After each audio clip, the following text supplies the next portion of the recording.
two bad children. Peter and Molly thought very hard how to get their chair back, and at last Molly had an idea. She ran to the playroom to tell Peter and Chinky about it. Listen, this is my idea. It's a very naughty one and we shall get into trouble, but I don't see how we can help it. After all, it is our chair. Go on, tell us your plan, said Peter. Molly went on. It's this. Let's spill things over the chair and tear the seat or something and scratch the legs. Then, when Mother sees how dirty, scratched and torn it is, she won't think it's good enough for the living room, and perhaps we can have it back again. I say, that's a really good idea, exclaimed Peter. But we should get into trouble. Molly said, well, even if we do get into trouble, it will be worth it if we can get our chair back again. And Peter said, I agree. What shall we do first? I know. We'll spill some ink across the seat. Come on. He and Molly shouted goodbye to Chinky and ran up to the house. They went into the living room. The wishing chair stood there looking very good and proper.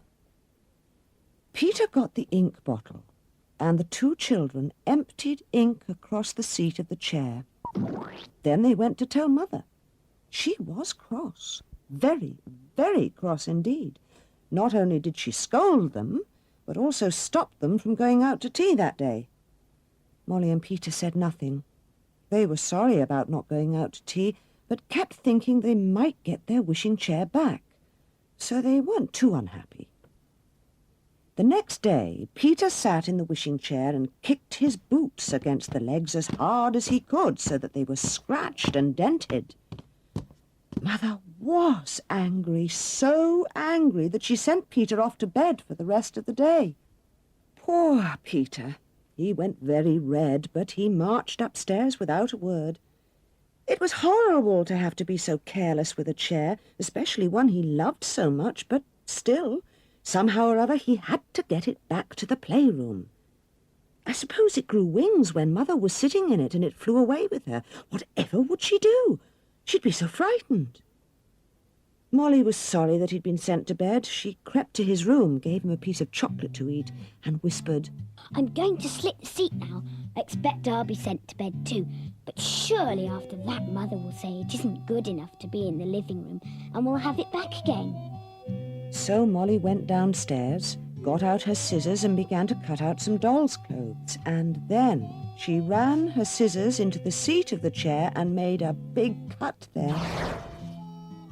Mother came in after a while, stared at it in horror. She was just as cross as she had been with Peter.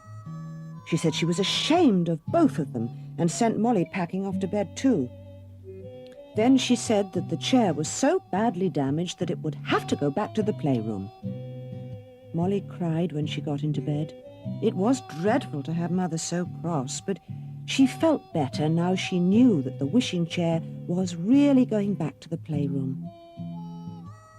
She and Peter had to stay in their room all day, and they were very tired of it.